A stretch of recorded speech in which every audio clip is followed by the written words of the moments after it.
Good morning, everybody. Call this Housing and Community Development Committee voting meeting to order. Dina, can you please take attendance?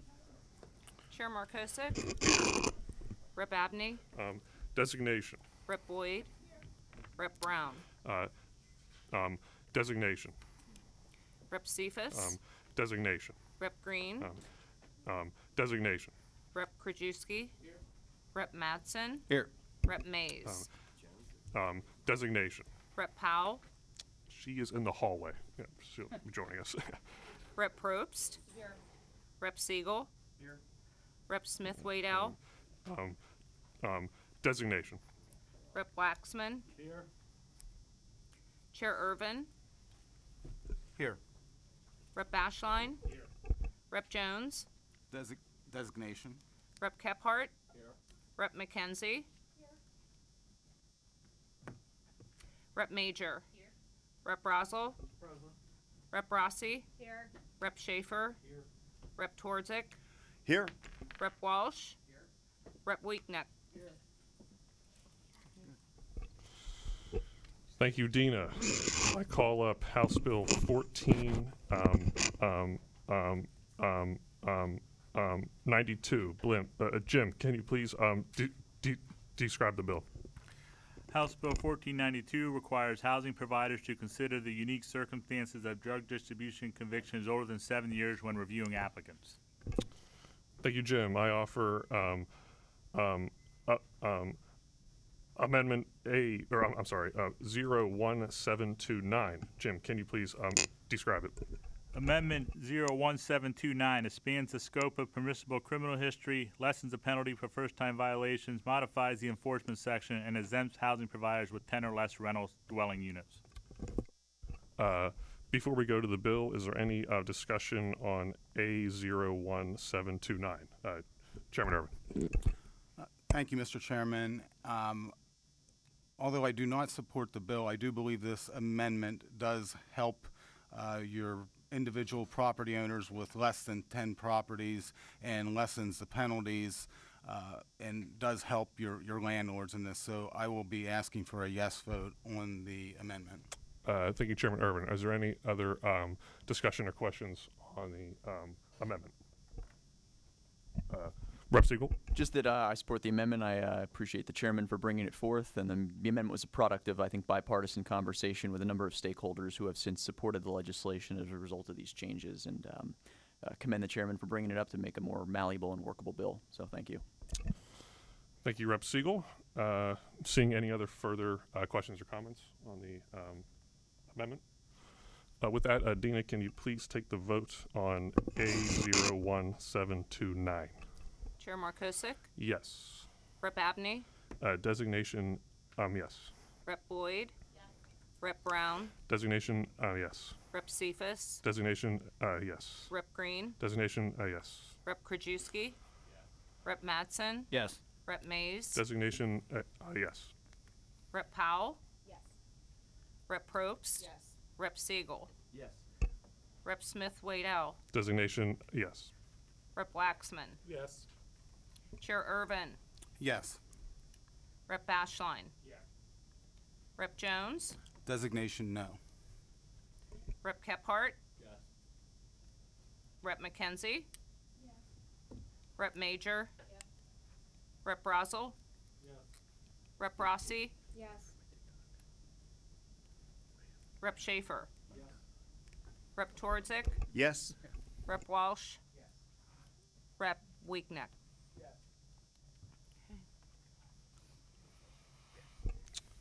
The A01729 is adopted 25 to 1.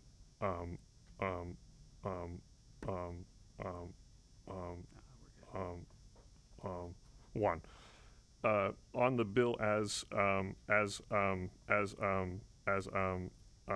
amended, Rep. Siegel. Thank you, Chairman.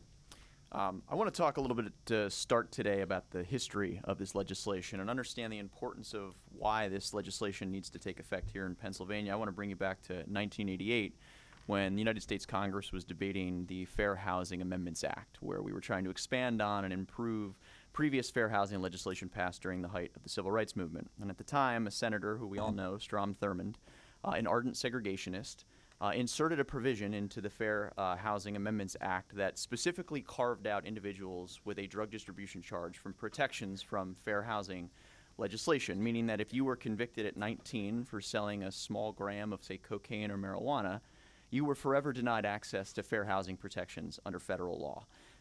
There are at 3 million Americans who are affected nationwide by the Thurmond Amendment. Here in Pennsylvania, over 80,000 Pennsylvanians are afflicted by this every year. And it's important to recognize that what this legislation seeks to do is tactically and narrowly target a very onerous and maliciously intended piece of federal legislation that was by its very definition designed to target black and brown communities who were disproportionately affected by the war on drugs. And as a result of this, Thurmond knew that though he could not say it out loud, he could forever deny folks from our African American and Latino communities access to fair housing protections. Now, I know there are folks who might say that this bill is perhaps soft on crime or endangering the lives of tenants, and nothing could be, frankly, further from the truth. To dive into some of the details, all this legislation seeks to do is say that we limit the look-back provision to no more than 7 years. And the reason we choose that is because it's actually based on a statistical evidentiary standard that says that after 7 years of no more criminal offending, you are in fact no more likely to commit a new offense than a resident who has never committed an offense a day in their lives. And so landlords essentially have no additional data to make a determination past that point, and so they're not putting their tenants at any increased risk. In fact, I would argue that the most important thing we can do for folks who have done the time for the crime that they committed and have done everything to rectify their mistakes is give them a second chance and access to stable and fair housing, because that's one of the most important things we can do to ensure stability in the lives of individuals who were previously criminal offenders. What we need to focus on in our society is not retribution, but restitution. And when we give folks the ability to get access to stable and dependable housing, we ensure that they can also find stable employment, that they can find stable, secure locations for themselves and their families.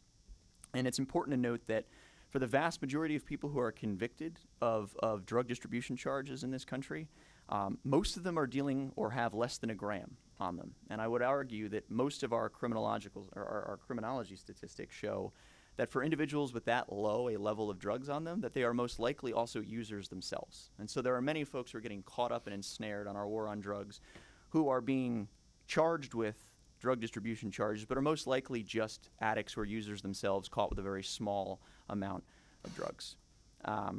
We have a chance here in Pennsylvania to be a leader. I would argue our Commonwealth has been at the forefront of second chances for a very long time. We passed multiple criminal justice reform bills in previous legislative sessions that have afforded folks opportunities to gain access to employment. We are a Commonwealth of second chances, and that's what this legislation ensures. I'm not saying that folks who commit a crime shouldn't do the time and that one should not be held accountable for their actions, but there comes a period of time where everyone deserves a chance to start anew and to live a life of dignity and quality. And that's what this legislation seeks to do, is to make sure that we uniformly apply the fair housing legislation in this country. In fact, what I would argue is that people who have committed far more heinous and serious crimes, like homicide or manslaughter, in fact have more rights in our current legal system when it comes to accessing housing than folks who got caught with a gram of cocaine or marijuana. So I would encourage all of my colleagues to join me in supporting this legislation. It's the right thing to do for public safety, because we know that when folks get access to housing after they've paid their debts to society and they've made amends and they've lived a life of stability and gainful employment and committed no further acts, that the best thing we can do for them is ensure stability in their life and stability in the lives of their children and their families, so that they can go to good school districts and live in good neighborhoods and not be denied access because an algorithm arbitrarily decides to penalize them for an offense they committed when they were 19 years old. No one's crime that they committed at a young age should follow them for the rest of their life. And so I hope that my colleagues will join me in being a leader here in the Commonwealth and continuing to be a state of second chances and undoing a, frankly, malicious injustice of our past inflicted on us by a senator whose greatest contribution to American history was having the longest filibuster against civil rights legislation, or formerly longest filibuster in American history. let's undo a harm here in Pennsylvania. Let's give everyone access to housing so that they can get that second chance and that stability for themselves and their families. And let's make sure that we apply the law fairly and uniformly when it comes to folks who have made a mistake in their past. So thank you, Chairman. Thank you, Representative Siegel. Are there any other questions or comments on the bill? Chairman Irvin. Thank you, Mr. Chairman, and I also want to thank Representative Siegel for bringing this legislation forward. And I do understand exactly the direction that you're coming to with this bill, but I think a lot of times in Harrisburg we have different ways of thinking that we should be combating different types of problems that are here. I don't think putting landlords at the center of our housing woes is the best way of actually handling the problem that you're trying to address. I think the bill will represent another series of state impositions that will restrict and mandate your landlords and overburden them. Overregulation will just harm accessible housing. I think it introduces a greater risk and instability into a difficult market, making investors wary of diving further into an uncertain regulatory landscape. We have reached across the aisle before. I think whenever we had passed the eviction bill out of this committee, and we bipartisanly did that, so I don't think we're unwilling to go bipartisan on a lot of the housing issues, and I'm not saying that there's any reason that a landlord shouldn't look at an individual's character, whether it be 7 years down the road from a conviction or yesterday. And I think that should be actually a decision that your landlords can and should be making on who they want to rent off of them. And in my opinion, you're looking at the safety of the other tenants that are in that particular housing area, that we don't want to, that the landlords are responsible to make sure that they are safe and secure, and this bill, in my opinion, would actually do more harm than good. Thank you, and I'm be voting no for this bill. Thank you, Mr. Chairman. Are there any other questions or comments? Rep. Probst. Thank you for bringing the bill, Rep. Siegel. I always talk about this. Eons ago in law school, my paper was Same Crime, Different Time. We all know that black and brown persons have a higher propensity for higher jail times, convictions, and that's just a fact. Just like it's a fact that Rep. Siegel talked about, if you're 7 years of a look back versus someone that's never committed a crime, there's no difference. There's no data showing that. But when you have a low-level drug conviction, or no matter what the low-level conviction may be, if you can't get a place to live and you're being held back from getting jobs, it's just a reentry way back into prison, and it's just a revolving door. So I think that 7 years is a fair look, and if a person has no record in 7 years, like the data and the statistics show, the chances are they're not going to. And they just want to get their life, they want to live like any other person in Pennsylvania. They just want to be safe in their house. They want to possibly raise a family. They want to work, and they want to contribute. So I think that this is a great start. I'm really happy to support this bill, and I thank the maker of the bill for bringing it to everybody's attention. Thank you, Rep. Probst. Yes, Rep. Mackenzie. Mackenzie, yes. I apologize. Okay. I'm going to be voting no on this bill simply because I don't like overall the attitude in society that marijuana, even a little bit, is harmless and insignificant. Little marijuana leads to very big problems. And I know if anyone nowadays doesn't realize that that's a serious issue in our society, I fear for them. They've had plenty of warning, and you can laugh and think this is an insignificant problem, but we have major, major implications. How a tiny bit of marijuana starts out and brings terrible devastation to people's lives, people's children, people's families. And it is not a laughing matter. Thank you. Thank you. We go into Rep. Krajewski. All right, there we go. Good morning. And thank you, Rep. Siegel, for putting this legislation forward. It is very important. I wanted to touch on two things that have been brought up by my colleagues. One, in regards to the people we are talking about, because I think often when we talk about folks who have a history with substance abuse or addiction, it is very easy to think of them as an other and as someone that we don't have a relationship with, someone who isn't part of our community. But I would venture to say I'm sure everyone in this room knows someone, whether it's a loved one or a community member or a family member, who has some kind of past with addiction or substance abuse, especially when you think about what is very fair terms in this legislation around a 7-year look back.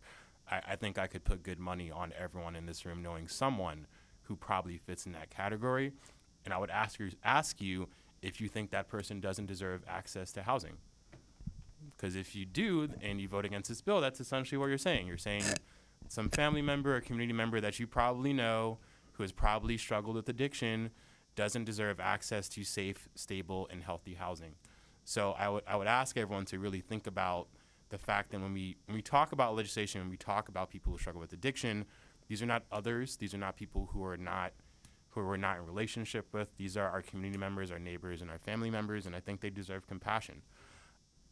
When it comes to the issue of safety, I would actually argue that this bill, in fact, promotes safety, because the reality is, for people who may have a record, who may struggle with addiction, there's a lot of stigma, there's a lot of discrimination. Those people are often pushed into unsafe housing because they do not have any kind of protections around discrimination, around stigma due to their past. And so giving landlords some ability to just be a little more compassionate, a little more intentional in how they deem who's worthy as a tenant, I actually think promotes safety, because now you protect people from predatory landlords who do not maintain their housing, who do not care about the quality or the status of their dwellings that often these people are forced into, which does cause recidivism, which does cause negative health impacts, which does cause the kind of safety concerns we're talking about. And so I actually think that this bill promotes health and safety, because you're allowing people to get out of a cycle of recidivism. You're allowing them to enter a safe and stable place of housing and comfort, which we know is foundational to people being able to improve their lives. And so I think this is a really important bill. I want to thank the rep for introducing it. I look forward to voting yes. Thank you. Thank you. Rep. Probst for the second time. I just wanted to comment on the low-level marijuana. It's, I think that Rep. Krajewski pretty much summed it up. But I want you to picture your neighbor. Everyone wants good neighbors. That Budweiser is the gateway drug, and they're drunk every day. And they go to work drunk, and they come home drunk, and they fall asleep with the TV on, burning a cigarette, but they don't have a conviction. That's not exactly a safe neighbor. So it's not just marijuana. There's the legal drugs that are the gateway drugs. Thank you, Rep. Probst. Rep. Siegel for the second time. Thank you, Chairman. I just want to quick go back and just review, I think, some of the more generalized angst or concern with the legislation. And first and foremost, I think we have this knee-jerk sort of reactionary habit in Harrisburg of saying, we're going to overwhelm a particular industry or a particular group of folks engaged in commerce. And I just want to say that, I've worked on this legislation for close to a year now with my good friend and Lehigh Valley resident Yusuf Dahl, who has been personally affected by this. By the Thurman Amendment. And we developed this in consultation with industry stakeholders. I would note that the Pennsylvania Apartment Association is supportive of the legislation. That was a product of months and months of back and forth and deliberation and concessions that we made to them. in terms of the exemption for smaller landlords, recognizing that some of them might struggle with some of the initial paperwork or some of the screening requirements.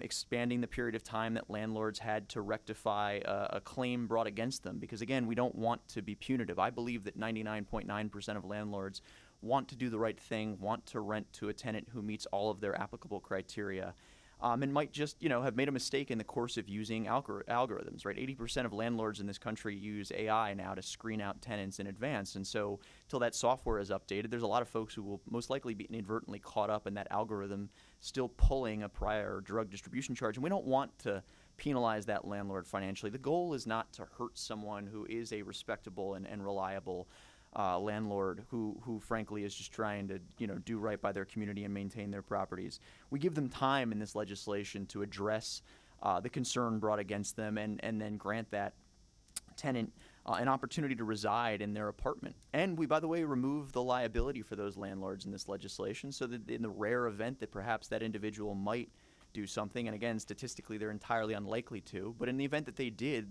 that landlord isn't then applicable or likely to be sued. They can't be held liable for giving someone a second chance. Those were all things industry asked for in the course of making this legislation, and I'm a believer that we don't let the desire for the perfect be the enemy of the good, and I think this legislation is a good first step. And to be clear, no one is again put in harm's way. If we're worried about the safety of members of our community, we are building this legislation based around predictive criminology. We are basing this off the ability to determine when somebody is no longer a serious public safety threat. And we know that after a certain period of time, if you hadn't committed any new crimes, you're no more likely than someone who's never committed a crime to commit a new one. And so that means nobody is at any greater risk. You're not putting your tenants who have never committed a single crime at any more risk because you're letting someone who's made their amends to society and frankly done their time a chance to live in a good, decent apartment with working utilities and good amenities. This idea that we should, segregate folks and segregate our classes of income and push people off into housing that's undesirable or unsuitable or unsanitary, unsafe. Everybody deserves access to quality, affordable, and decent housing. So I would just add that, this is legislation that has been developed in consultation with industry. It is based off legislation that is passed in New Jersey that was developed in consultation with industry. And I don't see any deficit of investment in housing stock in New Jersey. It's a fast-growing state. It's one of the densest states in the country. There's plenty of apartments being built in New Jersey. It certainly hasn't stifled industry investment or desire to put up more multifamily housing. And I would argue in other states, just as purple as our own, apartment associations have come out in support of legislation like this in other states like Wisconsin and Ohio. So this is, in my opinion, deeply bipartisan. It is a reflection of working in concert with industry to rectify a harm done 40 years ago.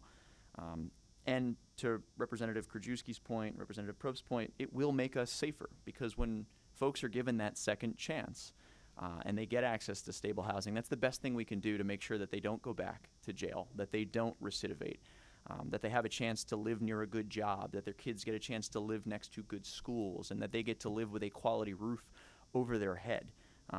We have passed the Clean Slate Act, 2 versions of that here in Harrisburg. That put a number of requirements on the private sector, on employers. And we did that because we believe people deserve a second chance and that their actions from the past shouldn't follow them in perpetuity. And that the only way we can get folks back to a life of stability and dignity is recognize that it's one thing to hold folks accountable for their action in that moment and let them serve their time. It's another thing to say that they become a second-class citizen and that they're not worthy of the same dignity and respect that everybody should be afforded. We have to stop this pernicious desire, to Rep. Krajewski's point, to turn folks who have made a mistake, or perhaps more likely than not, are dealing with addiction and substance abuse as anything other than a public health crisis and not a public safety threat. These are folks who deserve our dignity, our respect, and they deserve a helping hand. And that's what this legislation is about, is making sure that they get that chance to find stability and dignity, and that their families as well are not punished for their actions, and that their kids and their loved ones get to enjoy housing just like they do. So once more, I think this is an opportunity to take a step in the right direction. It is something we've developed with industry in mind and with their feedback to make it a better piece of legislation that is not so perhaps onerous or unintentionally burdensome. But most importantly, it will afford some 80,000 Pennsylvanians the chance to get access to the same protections that, frankly, everyone else who has made a mistake in the course of their lives has access to. I just want to make sure that that is clear, that we're not asking for folks with a prior drug distribution charge to have anything that anyone else in this country doesn't already have under fair housing legislation. And so if you think that this is somehow soft on a person with a drug distribution charge, just remember that there are people who committed actual crimes with real victims and actually did like genuine harm to someone, who have more housing protections than someone who had a gram of pot or cocaine and went to jail when they were 19 years old. And so if we can find it in our hearts and we recognize as a society that people with far more heinous offenses who have also done their time and been held accountable deserve fair and equal protection under the law, how can we possibly look someone in the eyes who was 19 years old and made a stupid mistake, or maybe was dealing with a serious issue of substance abuse and addiction, and we caught them up in the war on drugs and say that they are worth less than someone who has done something far worse, and we've given them their second chance? And so I think we have a chance to do the right thing, give them a clean slate, just like we've done in so many other facets here in Pennsylvania, and continue to be a leader here in the Commonwealth in giving folks that second chance. So thank you. Thank you, Rep. Siegel. Are there any other questions on the bill? With that, Dina, can you please take the vote? Chair Markosik, Yes. Rep. Abney, Designation, yes. Rep. Boyd, Rep. Brown, Designation, yes. Rep. Cephas, Designation, yes. Rep. Green, Designation, yes. Rep. Krajewski, Rep. Mattson, Yes. Rep. Mays, Designation, yes. Rep. Powell, Rep. Probst, Rep. Siegel, Rep. Smith Waddell, Designation, yes. Rep. Waxman, Yes. Chair Irvin, No. Rep. Ashline, Rep. Jones, Designation, no. Rep. Kephart, Rep. McKenzie, Rep. Major, Rep. Brazel, Rep. Rossi, Designation, no. Rep. Schaefer, Rep. Twardzik, No. Rep. Walsh, Rep. Weekneck. Thank you, Dina. The bill will be reported as amended 14 to 12. Congratulations, Rep. Siegel.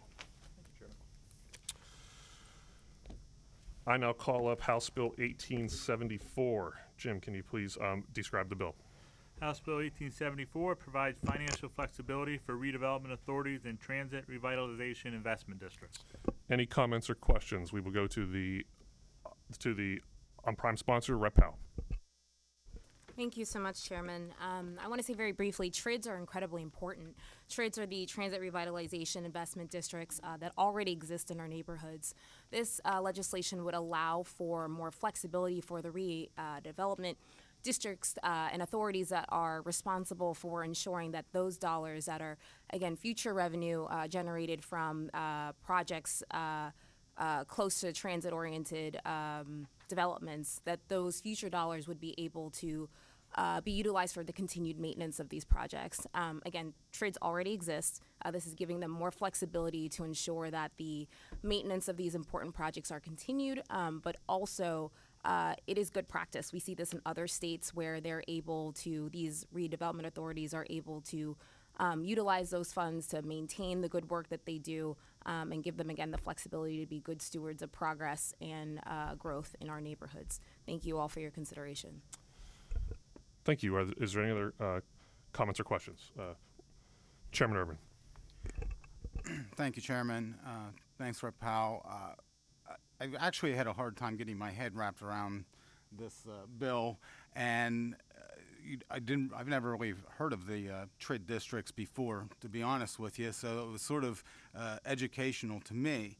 And I've looked at this bill, and I guess my concerns with it is that even after a TRID district would be dissolved, would it be my understanding that the money would continue to go to the redevelopment authority even after that dissolving? If I may respond. Yes, Yeah, Rep. absolutely. So the purpose of it would be that the redevelopment authority would be able to maintain a small portion of that money to maintain projects already done. So an example that's very successful out west is our investment in our bus line, which was able to unlock parts of a deteriorated neighborhood that saw private investment in this space. The East Liberty neighborhood was able to get shopping plazas, additional affordable housing, all because it was unlocked by the opportunity to have connectivity to mass bus lines.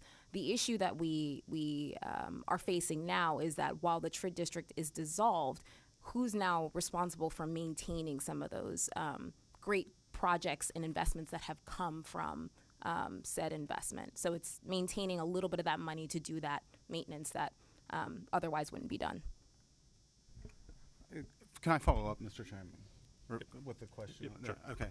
So, one of my big concerns is the fact that, and maybe you can tell me if this legislation has any language in it that would put a guardrail on the redevelopment authority to actually keep these tax-paying dollars within that TRID district.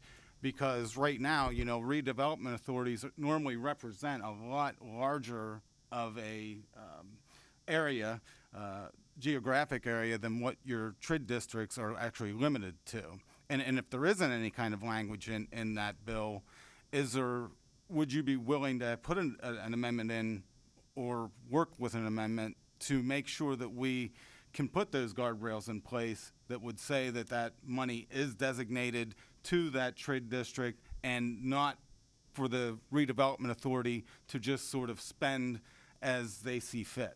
Thank you for the questions, Chairman. So TRID districts are very tight in where you can spend your money. So already within a TRID district, once it's created, there are very specific start and end points to where the TRID district is and where that money can be invested. So already within a TRID district, it is very tight on specifically where that money can be spent. And I think that answers your question on if the redevelopment authority can flex that money elsewhere.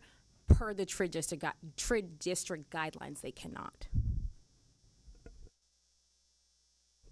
Thank you. Representative Schaefer. Yes, thank you for this bill. A question, because I know transit's been in the news. My district used to have bus routes. Now it doesn't because of some past cuts that were done, not this latest proposed round. So I guess my question is, some of these TRID districts can last for a while. What if a TRID district is established, so for transit improvements, but then Port Authority or SEPTA or some other transit district, because of some of these very potential cuts, then doesn't offer transit to an area that a TRID district was designed to serve? What happens in that case?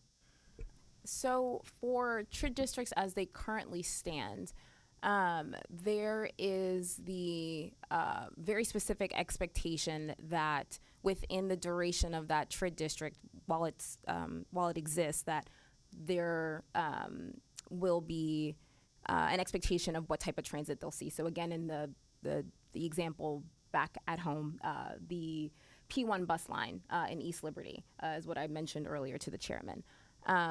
Oftentimes these investments are so I don't know what the right word would be. These investments are pretty thorough. Dissolving the P1 bus line would be not something that could be done overnight or could be really redirected with kind of some of the conversations that we're having at PRT. Essentially, what I'm trying to say is TRID districts are not just this bus going frequently to this stop. It's more of a built-in investment in place rather than specifically talking about the frequency of routes or the frequency of a particular bus. It's more, think about trolley investments, think about rapid bus lines that you're seeing downtown, think about the expansion of the P1 bus line. It's more of those investments rather than the kind of one-off, we're getting an additional bus in our district, if that makes sense. It does. It's just PRT was proposing cutting some of the trolley lines, the T lines too, and I just know we're just at a point with transit where there are the potential of some pretty significant cuts or redesigns of the system. My fear is that you end up with I understand your point though, that these are going to be placed in major hub areas, but there were some major hub areas that PRT was going to eliminate in their plan. Yeah, and in that instance, that would be when I think a TRID would come before the investment in order to kind of capture capture the potential growth rather than building it and then building a TRID around it. The TRID would come first and then the investment. Thank you. Representative Brian Rosal. You're getting lots of questions.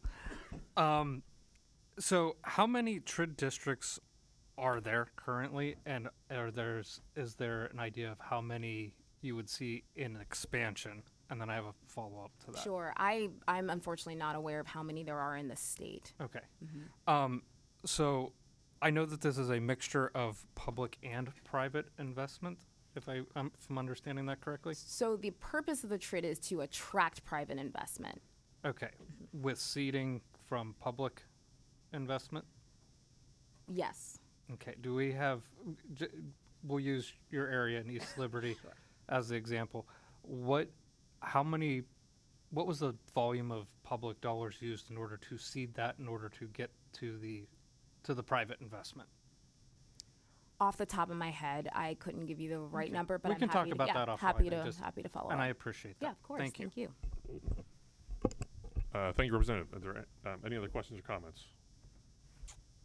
Seeing none, Dina, can you please take the vote? Chair Markosik. Yes. Rep. Abney. Designation, yes. Rep. Boyd. Rep. Brown. Designation, yes. Rep. Cephas. Designation, yes. Rep. Green. Designation, yes. Rep. Krajewski. Rep. Mattson. Yes. Rep. Mays. Designation, yes. Rep. Powell. Rep. Probst. Rep. Siegel. Rep. Smith Waddell. Designation, yes. Rep. Waxman. Yes. Chair Irvin. No. Rep. Ashline. Rep. Jones. Designation, no. Rep. Kephart. Rep. McKenzie. Rep. Major. Rep. Rossel. Rep. Rossi. Designation, no. Rep. Schaefer. Designation, no. Rep. Twardzik. With the chance to take a look at some guardrails down the road, I'll say yes. Rep. Walsh. He said no. Rep. Weekneck.